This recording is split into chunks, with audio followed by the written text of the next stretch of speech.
तीन तरीके मैं समझता हूँ हो गए कि या तो आपको बाप दादा की तरफ से विरासत के अंदर इमारत मिली हो और आपके पास बेतहाशा पैसा हो, या खुदा ना खास्ता आप कोई करप्शन करें, और तीसरा यही है कि आप अल्लाह का नाम लेके और अल्लाह पे भरोसा करके फुल कॉन्फिडेंस के साथ कोई कारोबार स्टार्ट करें। दिन दुगनी रात चौगनी आप तरक्की करते हैं। और आप सल्लल्लाहु अलैहि वसल्लम का फरमान है, आप सल्लल्लाहु अलैहि वसल्लम की हदीस है सल्लल्लाहु अलैहि वसल्लम की, कि जो 80% रिस्क है वो तिजारत में वाबस्ता है।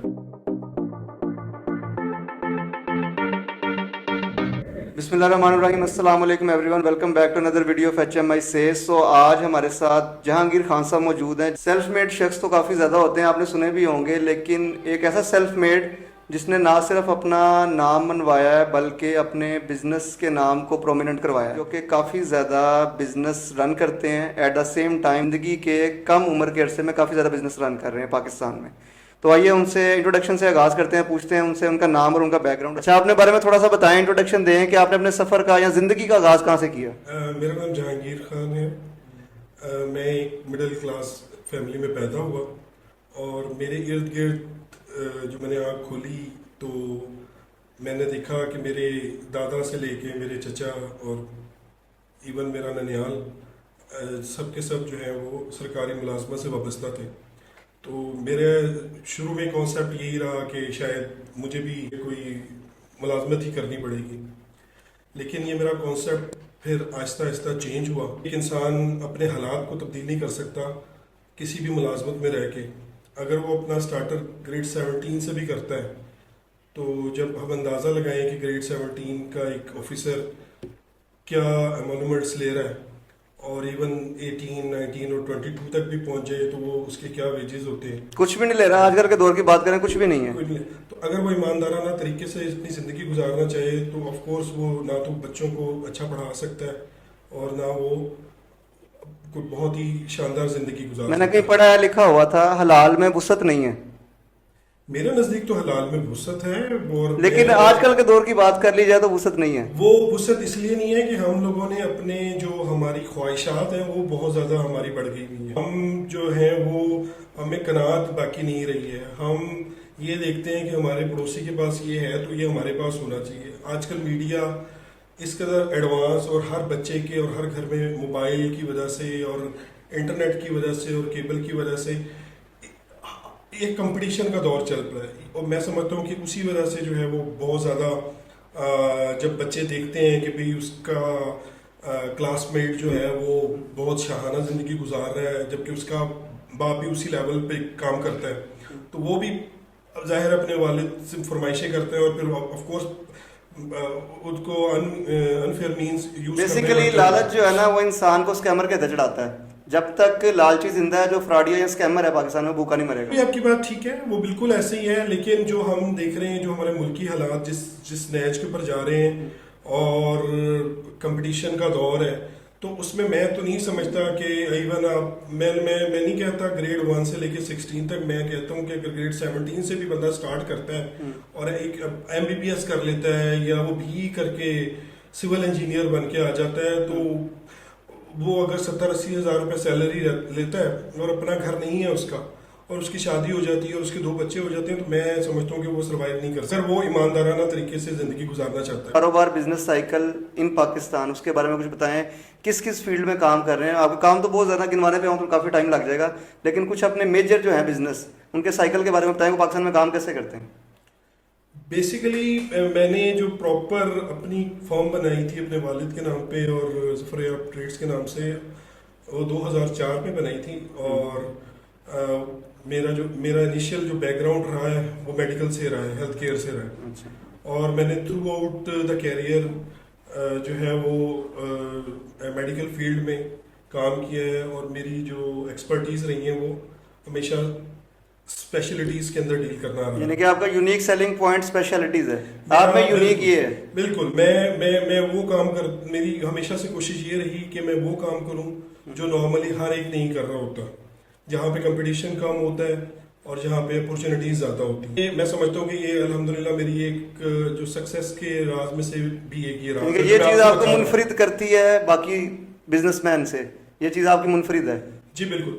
پھر اس کے ساتھ ساتھ جب اللہ پاک نے حالات بہتر کرنے شروع کیے تو پھر میں نے اپنے آپ کو ڈائیورسیفائی کیا اور پھر میں نے مختلف بزنسز جو ہیں وہ چھوٹے چھوٹے لیول کے اوپر، فار ایگزامپل میرا ایک بیوٹی سیلون بھی ہے. اچھا.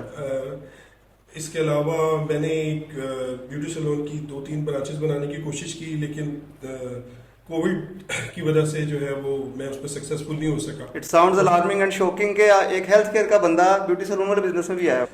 ایک کرونا کی جو دور ہے اس نے مجھے ایک چیز سکھائی، وہ یہ کہ ایٹ لیسٹ جو ایک میڈیکل کا بزنس کبھی ختم نہیں ہوگا اور ایک کھانے پینے کا بزنس ختم نہیں ہوگا، ایجوکیشن کا بھی آف کورس ختم نہیں ہوگا، لیکن ایجوکیشن سے بھی زیادہ جو ہے نا لوگ میں سمجھتا ہوں کیونکہ آن لائن جو ایجوکیشن تھی وہ چلتی رہی ہے، وہ رکی نہیں تھی. جی وہ رکی نہیں. اور بیوٹی سیلون والا یہ مجھے پتا ہے کہ یہ کوئی بزنس چلے نہ چلے اس نے چلنا ہی ہے. انسان کی فطرت ہے اچھا نظر آنا، وہ اگر کوئی نارمل ہیومن بینگ ہے تو یہ اس کی ڈیزائر ہوتی ہے، یہ اس کی خواہش ہوتی ہے کہ وہ اچھا نظر آئے. خواہش سے ہی بات شروع کرتے ہیں. کوئی ایسی خواہش جو آپ کی ادھوری رہ گئی ہو؟ ویسے تو اللہ تعالیٰ نے آپ کو کافی کچھ دیا ہوا ہے، لیکن کوئی ایسی چیز جو رہ گئی ہو ادھوری یار الحمدللہ یا ریگریٹ ہو گئی؟ الحمدللہ میں نہیں سمجھتا کہ اب تک میرے پروردگار نے میں نے جو خواہشیں کی وہ پوری ہوئی. ہاں اس میں ایک چیز ہے وہ یہ کہ اللہ پاک نے شاید میری پرسنالٹی کی ڈیولپمنٹ ایسی ہوئی کہ میں نے کوئی خواہش ایسی نہیں کی جو ان ریئلسٹک ہو.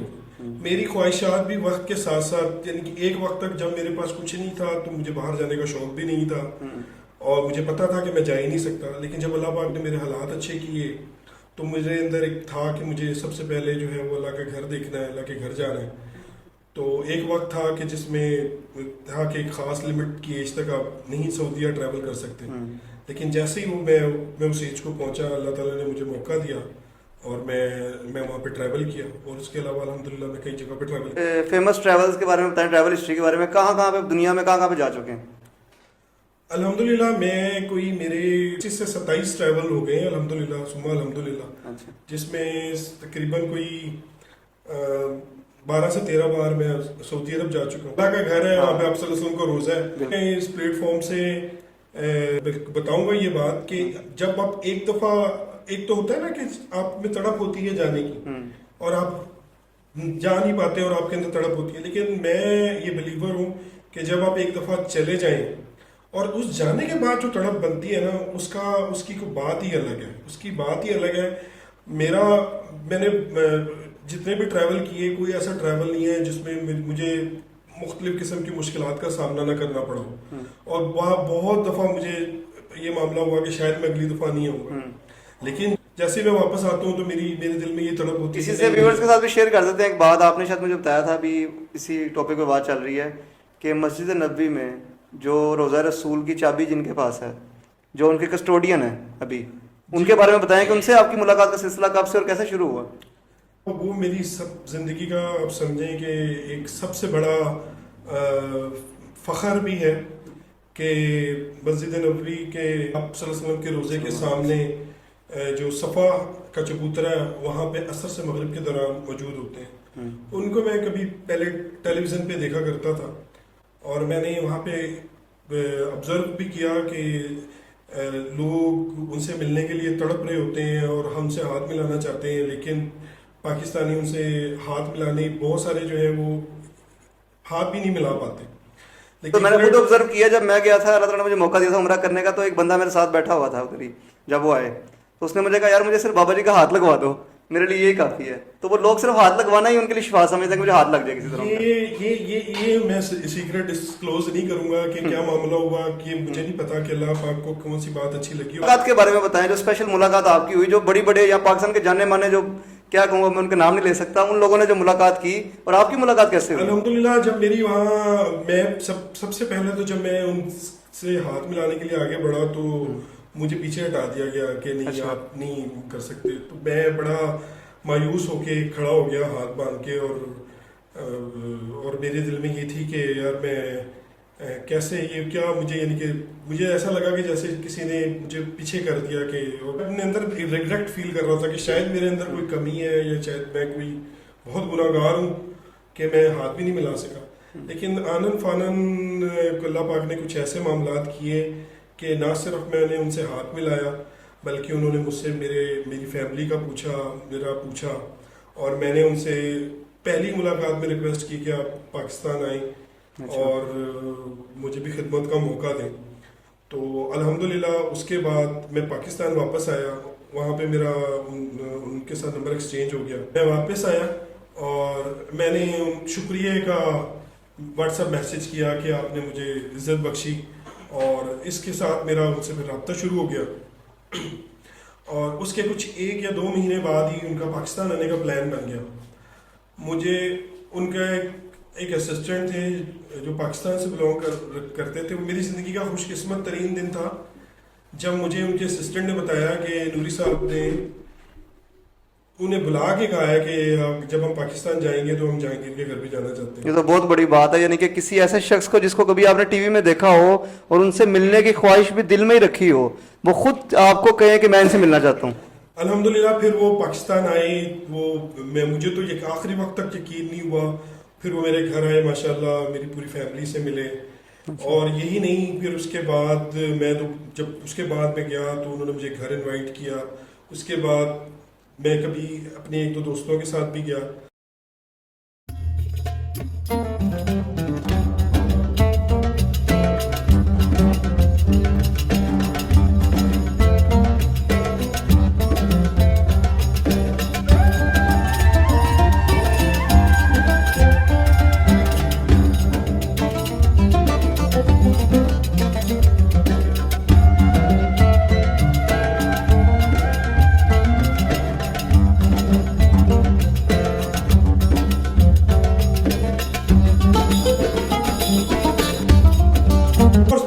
میں تو کام جاتا ہوں یہ بات بتاتے ہوئے بھی, اور مجھے ڈر لگتا ہے کہ اللہ پاک نظر بس سے محفوظ رکھے. اور مجھ سے کوئی پوچھتا بھی ہے تو میں اس کو بعض دفعہ بیان نہیں کر پاتا کہ کوئی مجھ سے اگر یہ پوچھے کہ یہ کیسے ہے تو میرا اللہ کا ہے کہ میں نہیں بتا سکتا کہ اس کی ایسی کیا بات ہے. یہ میرا رب جانتا ہے. چلیں ٹریولنگ سے بات دوبارہ موو کرتے ہیں آپ کے بزنس کی طرف, کیونکہ آپ کے کافی زیادہ بزنس ہے ماشاءاللہ. مجھے یہ بتائیں کہ بزنس ورسز جاب, ذاتی رائے بتانی ہے آپ نے کہ کیا بیٹر ہے اور آج کل کی جنریشن کو کس طرف موو کرنا چاہیے کوئکلی. دیکھیں, میں نے آپ کو پہلے ہی آپ صلی اللہ علیہ وسلم کی حدیث کے حوالے سے بتا دیا کہ 80% جو رزق ہے وہ اللہ پاک نے تجارت میں رکھا ہے, تو باقی رہ گیا 20%, تو وہ باقی معاملات کے اندر ہے. تو میں تو اب اپنے جو میرے چھوٹے ہیں, جو میرے بچے ہیں, میرے بھانجے ہیں, میرے بھتیجے ہیں, میرے کزنس کے بچے ہیں, ایون میرے دوستوں کے بچے بھی مجھ سے ملتے ہیں, تو میں ان کو یہی کہتا ہوں کہ اپنے بچوں کو آپ ایجوکیشن ضرور دلائیں. ایجوکیشن انسان کی کریکٹر بلڈنگ کے لیے ہوتی ہے, خود شناسی کے لیے ہوتی ہے, خدا شناسی کے لیے ہوتی ہے. اب میں اس چیز کا سخت خلاف ہو گیا ہوں کہ جو ہم نے اپنے بچپن سے سنا تھا کہ شاید ہم اچھی تعلیم حاصل کریں گے تو ہم اچھا روزگار حاصل کر سکیں گے. میں یہ کہتا ہوں کہ اچھی تعلیم حاصل کریں اور اس کے بعد جس کے پاس جو ریسورسز ہیں وہ اس کو استعمال کر کے چاہے چھوٹے سے لیول سے اپنا کوئی کام شروع کر سکتا ہے, وہ اپنا کام شروع کرے. جب آپ نے شروع کیا تھا فرسٹ انکم کیا پوچھنی تو نہیں چاہیے, کیا فرسٹ انکم تھی آپ کی اور کس سن کی بات کر رہے ہیں؟ میری بیسک ایجوکیشن جو تھی وہ میں نے BS ایجوکیشن کیا تھا پنجاب یونیورسٹی سے. یہ 4 سال کا وہ جو ٹیچرز لگنے کے لیے کورس کیا جاتا ہے. بالکل ٹیچرز لگنے کے لیے کورس کیا جاتا ہے. اور جیسے ہی میں نے یہ ختم کیا اور میں ایک پرائیویٹ اسکول میں مجھے چاہم یہ تھا کہ میں پڑھاؤں. نہیں, پڑھانے سے زیادہ مجھے یہ چاہم تھا کہ میرے والد جس ڈپارٹمنٹ میں تھے اس ڈپارٹمنٹ میں جو ملازمین ہیں گھر دیے جاتے تھے رہنے کے لیے, یعنی کہ سرکاری ملازمین کی رہائشیں ہوتی تھی. اور اب آف کورس میں بتانے میں کوئی اہم نہیں ہے کہ میرے والد ریلوے میں تھے تو ہمیں ٹریولنگ پاسز بھی ملتے تھے.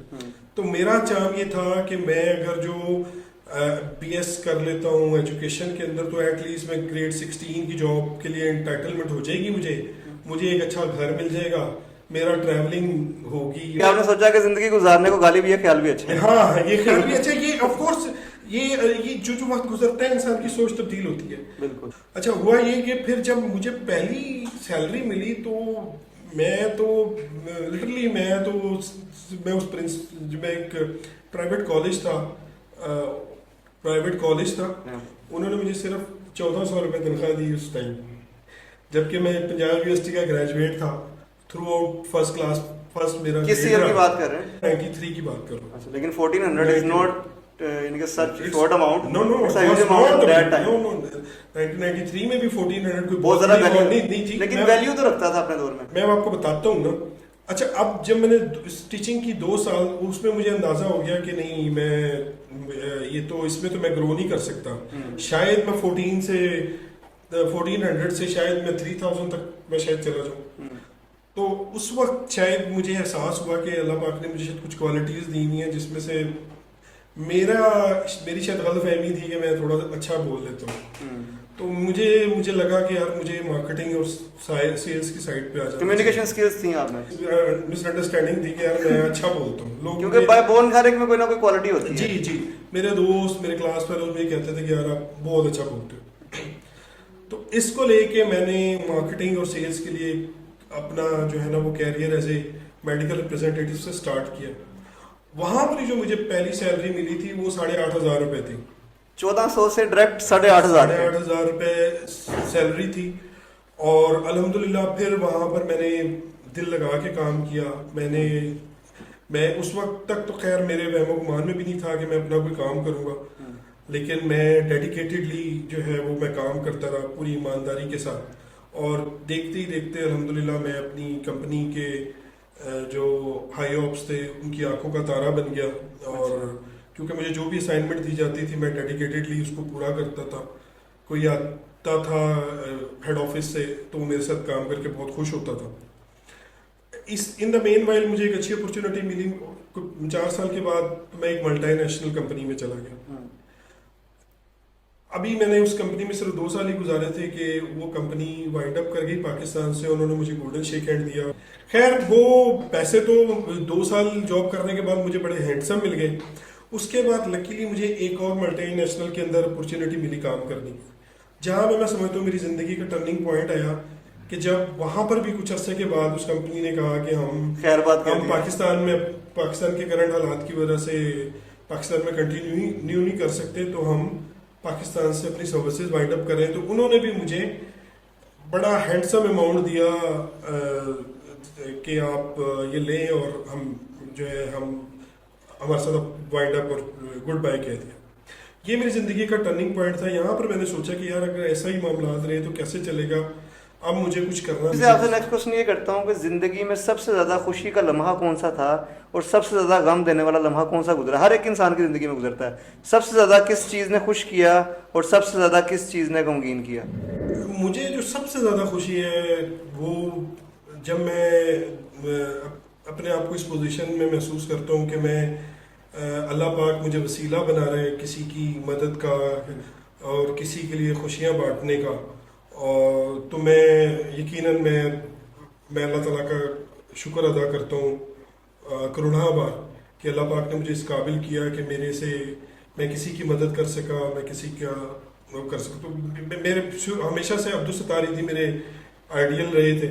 इंसानियत की खिदमत का आपके माइंड में है कि इंसानियत की खिदमत होनी चाहिए. कोई भी काम हो इंसानियत की खिदमत से जुड़ा हो. वो एक इसमें भी एक हदीस है कि अगर किसी को आप एक खजूर भी सदके के तौर पे देते हैं तो वो भी एक नेकी है.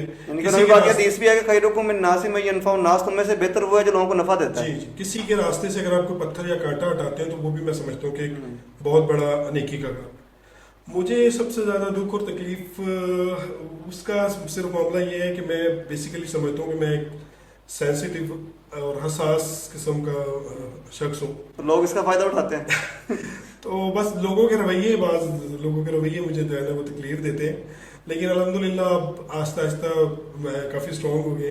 लेकिन इंसान तो अपनी जिंदगी के आखिरी सांस तक सीख ही रहा है दुनिया में. जी बेशक. कोई भी परफेक्ट नहीं हो सकता अल्लाह ताला की जात के अलावा. मेरे नज़दीक जो शख्स ये समझता है कि वो परफेक्ट है तो मैं समझता हूँ कि वो उसका एंड है. परफेक्शन किसी का ये समझना कि वो परफेक्ट है वो उसकी ज़िंदगी का, उसके कैरियर का आप उसको अख्ताम समझें.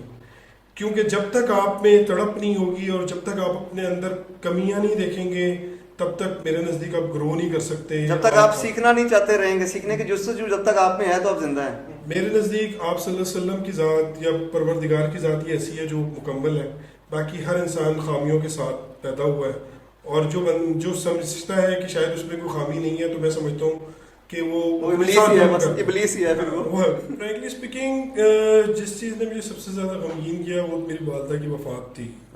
وہ میری زندگی کی سب سے بڑی ٹریجڈی تھی. وہ آپ کو اندازہ ہے کہ وہ جو ایج ہوتی ہے، ٹین ایج ہوتی ہے، اس میں بچے والدہ سے اٹیچ بھی بہت ہوتے ہیں، والدہ سے لڑتے بھی ہیں، اپنی ضدیں بھی منواتے ہیں. تو میں بڑا ضدی قسم کا تھا، تو میں ان سے بہت زیادہ ضدیں بھی منوایا کرتا تھا. میرے وہم و گمان میں بھی نہیں تھا کہ وہ فوت ہو جائیں گی. اور اس طرح کے ہمارے حالات بھی نہیں تھے کہ جو میں سمجھوں کہ مطلب میں نہ اس ایج لیول میں پہنچا تھا کہ ان کی کوئی بہت زیادہ خدمت کر سکتا. تو وہ میری زندگی کا سب سے بڑا میرے لیے تکلیف دہ لمحہ تھا. خیر اس کے بعد 5 سال کے بعد میرے والد کی وفات ہو گئی. وہ بھی ایکولی تکلیف دہ تھا، لیکن چونکہ والدہ کا ہوا تھا اور اٹیچمنٹ آف کورس لڑکوں کی والدہ کے ساتھ تو زیادہ ہوتی ہے، تو وہ میرے لیے زیادہ رہا. اور خوشی، جہاں تک میری خوشی کا لمحہ، تو میرے لیے زندگی کا سب سے بڑا فخریہ لمحہ حضرت علی نوری جو کی ہولڈر ہیں مسجد نبوی کے، ان کا میرے گھر آنا میں سمجھتا ہوں میری زندگی کا سب سے بڑا، میں اس کو انعام سمجھتا ہوں اپنے لیے. اور جس انداز سے وہ مجھے نام لے کے، اگر میں ابھی ریسنٹلی میں واپس آیا ہوں، جب میں مسجد نبوی پہنچتا ہوں ان سے ملنے کے لیے، اور مجھے دیکھتے ہیں اور وہ مجھے اپنی عربک لہجے میں پکارتے ہیں اور جہانگیر ویلکم، تو میں اس پہ میرا دل بہت بڑا ہو جاتا ہے الحمدللہ. اچھا، بہت سی کتابوں میں بھی ہم نے یہ پڑھا ہوگا، آپ نے بھی پڑھا ہوگا، کین منی بائی ہیپینس؟ کیا پیسہ خوشی خرید سکتا ہے؟ کیا کہتے ہیں آپ؟ جو لوگ یہ کہتے ہیں کہ جی پیسہ سب کچھ نہیں ہوتا، میں تو سمجھتا ہوں کہ ان کو اپنے اس بات پہ ریویو کرنا چاہیے. اور عام طور پہ جو یہ لوگ یہ کہتے ہیں کہ پیسہ کچھ نہیں ہوتا، عام طور پہ میں نے دیکھا ہے کہ وہ زیادہ تر وہی لوگ ہوتے ہیں جو کسی وجہ سے ان کے پاس پیسہ نہیں آیا ہوتا. تو میرے نزدیک اللہ تعالیٰ کی ایک بہت بڑی نعمت ہے رزق حلال. اللہ نے اگر آپ کو دیا ہو، صحت اور تندرستی کے بعد میں سمجھتا ہوں اگر جو سب سے بڑی نعمت ہے تو آف کورس وہ پیسہ ہے، جس سے آپ اپنی خواہشات تو پوری کرتے ہی کرتے ہیں، آپ اپنے والدین کی خواہشات پوری کرتے ہیں، آپ ان کے لیے آسانیاں پیدا کرتے ہیں، آپ اپنے بچوں کے لیے آسانیاں پیدا کرتے ہیں، آپ اپنے بیٹر ہاف کے لیے آسانیاں پیدا کرتے ہیں. آپ اپنے سے منسلک لوگوں کو اگر تکلیف میں دیکھتے ہیں، جن کے پاس جو فائنینشلی اسٹرانگ نہیں ہیں، تو آپ ان کی اگر آپ کے پاس پیسہ ہوتا ہے تو آپ ان کی ہیلپ کرتے ہیں، آپ ہیلپ کر سکتے ہیں. تو یہ کہنا کہ پیسہ کچھ نہیں ہے، اور میں سمجھتا ہوں کہ پیسہ مطلب ہو سکتا ہے بہت سارے لوگوں کو برا لگ جائے، لیکن صحت و تندرستی کے بعد سب سے بڑی اللہ پاک کی نعمت ہے جس سے آپ خوشیاں بانٹ سکتے ہیں. لاسٹ میں آپ کوئی میسج دینا چاہیں ہمارے ینگ انٹرپرینورس کو، یا کوئی نئے آنے والے اسٹارٹ اپ جو کھڑا کر رہے ہیں پاکستان میں، ینگ جنریشن، ان کو کیا کرنا چاہیے کہ بالکل چھوٹے سے لیول سے شروع کریں، یا کہیں پہلے انویسٹمنٹ اکٹھی کریں، انویسٹر ڈھونڈیں، پھر کام کاروبار میں آئیں، کہ اسٹارٹ ہی چھوٹے سے لے لیں؟ ایک اور بات جو رہ گئی، وہ میں موقع کا فائدہ اٹھا کہ میں یہ کہنا چاہتا ہوں. اس وقت میں نے دیکھا ہے کہ جو پاکستان کے کرنٹ حالات ہیں، میں دیکھ رہا ہوں کہ بہت زیادہ فرسٹریشن ہے، خاص طور پہ ینگر جنریشن میں. اس کے علاوہ جو لوگ شادی شدہ ہیں، جو ہر ایک کا معاملہ یہ ہے کہ ہر ایک کی کوشش ہے کہ وہ پاکستان سے باہر چلا جائے. اور ایون کہ اگر آپ کینیڈا کے لیے کوشش کریں تو وہاں پہ اپوائنٹمنٹس آپ کو نہیں مل رہی، امریکہ کے لیے 1.5 سال نہیں مل رہی، شینجن کنٹریز کے لیے اگر آپ اپلائی کرتے ہیں تو وہاں پر آپ کو ویزے نہیں مل رہے، ریفیوزل ریٹ 95-97% تک ہے.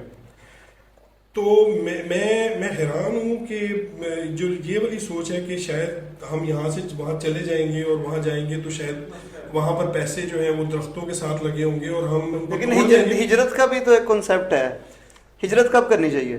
دیکھیں، ہجرت کا بالکل کانسیپٹ ہے، ہجرت سوچ سمجھ کے کرنی چاہیے، ہجرت سوچ سمجھ کے کرنی چاہیے، اندھے کنویں میں چھلانگ نہیں لگانی چاہیے. ابھی آپ نے ریسنٹلی دیکھا ہے ایک واقعہ ہوا جس میں پورا ایک تاریخ وطن کو لے کے جانے والا شپ جو ہے وہ ڈوب گیا. تو ایسے بے شمار واقعات ہوتے ہیں. جیسے میں نے آپ کو بتایا کہ الحمدللہ میں پرتگال، جرمنی، فرانس اور سعودی عرب کے، India, even Malaysia, Thailand اور بہت سارے ملکوں میں ہو گیا، ترکی، قطر اور اس طرح اور بہت سارے ملکوں میں گیا ہوں. لیکن جو میں نے پاکستان میں سکون اور جو پاکستان میں نے آسانیاں دیکھی ہیں، میں نے وہ کسی بھی ملک میں نہیں دیکھی. अभी मैं रिसेंटली तुर्की से वापस आया हूँ, महंगाई का इतना बुरा हाल है कि वहाँ पर ज़िंदगी आम यानी कि आम आदमी के लिए ज़िंदगी गुजारना मुश्किल है। एक मैं एक्सपीरियंस के बेस पे कहता हूँ कि पाकिस्तान एक जन्नत है। वो वाली बात कि जो काम आपने बाहर जाके करना है, वो जो मेहनत आपने बाहर जाके करनी है, अगर आप पाकिस्तान में करते हैं तो मैं समझता हूँ कि अल्लाह पाक ज़रूर आपको। लेकिन पाकिस्तान में उतना मुआवजा नहीं मिलता जितना बाहर के मुल्क में आपको मुआवजा मिलता है, पाकिस्तान में, और वो भी पसीना खुश्क होने से पहले। अगर देखें जी, पाकिस्तान में अगर मुआवजा नहीं मिलता तो पाकिस्तान में उतनी महंगाई भी नहीं है, ये बात भी आप जहन में रखें। लेकिन मेरा बिलीव है, मैं बात उसकी नहीं कर रहा कि हमारे ये बाबा अजदाद के इक़दार उठा के, हमारी इस्लामिक हिस्ट्री उठा के गोरों ने अपने अंदर इम्प्लीमेंट कर ली हुई है। हज़रत उमर का कानून था एजुकेशन और सेहत फ्री देनी है, हम लोग दें तो हम लोगों को मसला क्या है? मैं तो समझता हूँ कि जो आप सल्लल्लाहु अलैहि वसल्लम लेकर आए थे दीन हमारे लिए, वो हमने तो नहीं उसको थामा। मैं तो जहाँ जहाँ यूरोप में गया या मलेशिया, तो खैर इस्लामी मुल्क है, इवन थाईलैंड और दूसरे ममालिक, उन सब ने तो मुझे लगता है कि उन सब ने तो उसको इम्प्लीमेंट किया अपने ऊपर। एक खूबसूरत अल्लाह पाक ने हमें एक जो है वो दिया है कि अगर हम अमीर 2.5% ज़कात अपनी दें और गरीब पे खर्च करें, तो मैं कहता हूँ कि कोई गरीब ही बाकी ना रहे पाकिस्तान। बिल्कुल, मेरा भी यही कॉन्सेप्ट है। मैं ये सोचता हूँ, ये मेरी सोच थी कि जो हमारे ऊपर लगे हुए हैं हुक्मरान, कोई भी हों, ख्वाह कोई भी आए, पिछले हों, अगले हों या आने वाले हों, उनको यही चाहिए कि ज़कात का सिस्टम ऐसा इम्प्लीमेंट करें, ज़बरदस्ती आपके अकाउंट से कटा जाए फोर्सफुली, और वो बैतुल माल ऐसा बैतुल माल हो जैसा कि नबी पाक के दौर में था, और वो बैतुल माल सही हकदार तक ज़कात पहुंचाए, तो विद इन फ्यू ईयर्स आपके पास ज़कात लेने वाला कोई नहीं हो। इसमें कोई शक नहीं है कि अगर हर इंसान ईमानदारी के साथ अपनी ज़कात दे तो हमारे यहाँ गुर्बत का नामो निशान ही मिट जाए। लेकिन ये बहुत अनफॉर्चुनेट है कि हम नहीं ऐसा करते। अब आपका फाइनल मैसेज हमारी यंग जनरेशन को, आने वाली जनरेशन को क्या है? उनको पाकिस्तान से बाहर मूव कर जाना चाहिए कि पाकिस्तान में ही ऐसा माहौल बनाना चाहिए कि लोग कहते हैं ना कि आपका दुबई लगा हुआ है, तो पाकिस्तान में ही दुबई लगाना चाहिए कि बाहर दुबई में जाना चाहिए? देखिए जी, मेरे नज़दीक तो अगर आपके पास मैं समझता हूँ कि अगर आपके पास कोई बहुत अच्छी स्किल है और उस स्किल पे आप बाहर जाते हैं तो आप उसको कैश कर सकते हैं, तो आप बहुत अच्छे अपनी ज़िंदगी को जो है ना वो तब्दील कर सकते हैं। लेकिन अगर आपके पास कोई स्किल नहीं है, आपको मैं हम्बली जो है मैं आपको कहूँगा कि आप तिजारत की तरफ आए, आप ट्रेडिंग की तरफ आए। ट्रेडिंग का ये मतलब नहीं है कि आपके पास करोड़ रुपया हो तो आपने करोड़ रुपया होगा आप तो आप ट्रेडिंग शुरू करेंगे। मैं कहता हूँ कि अगर आपके पास 5,000 रुपये हैं तो आप उससे भी ट्रेडिंग शुरू कर सकते हैं। आप 5,000 रुपये लेके जाएं, अपनी होलसेल मार्केट में जाएं, वहाँ से आप पहले अपने इलाके की परचून की शॉप से आप पूछें, मुख्तलिफ चीज़ों के रेट पूछें, उससे पूछें कि भाई ये चीज़ आप इतने में बेच रहे हो, ये कितने में खरीदते हो, ये कितने में खरीद रहे हो, कितने। ऑफ कोर्स वो आपको बताएगा कि जी ये मैं मार्जिन पूछना जी 15 रुपए की बेच रहा हूँ, तो ये मैं 12 रुपए की खरीद रहा हूँ। तो आप उसे कह सकते हो। आप मैं समझता हूँ कि हर शहर के अंदर होलसेल मार्केट है, आप 5,000 रुपए का सामान खरीदें और वहाँ से आप अपना कैरियर शुरू कर सकते हैं। उस 5,000 को लाएं, उस 5,000 से 6,000 बनाएं, 6,000 का खरीदें, उसे 7,000 बनाएं और सो ऑन। हमारे यहाँ पे एक सबसे बड़ा जो प्रॉब्लम होता है, जो मैं समझता हूँ कि हमारी एक बहुत बड़ी हमारी खामी है, वो ये है कि हम ओवरनाइट चाहते हैं कि फला जो है वो अमीर हो गया है, तो हम सुबह उठें तो हमें भी यही सारी फैसिलिटीज़ और ये सारी अशिया मैसर आनी चाहिए जो इसको मैसर है। लेकिन लोग वो नहीं देखते कि पीछे की मेहनत किसी को नजर नहीं आती, फ्रंट एंड हर एक को नजर खूबसूरत आ रहा होता है, ये नहीं पता कि वो किस जगह से गुजर के, कहाँ से उठ के कैसे आया है, कितनी मेहनत लगी है, कितनी शिद्दत लगी है उसको यहाँ तक पहुँचने में, ये किसी को नजर नहीं आता। ये किसी का, तो मैं बिल्कुल कौम के बच्चों को, अपने बच्चों, आप तिजारत करते हैं तो ना सिर्फ आप ग्रो करते हैं, बल्कि आपके साथ जो आपसे मुंसलिक लोग होते हैं, आपके मुलाजमीन होते हैं, वो भी आपके फैमिली मेम्बर की तरह होते हैं, वो भी ग्रो करते हैं। तो लेकिन इसमें मेरा बिलीव है, आपको अच्छी टीम मिल जाए तो वो आपके लिए एक ब्लेसिंग होती है।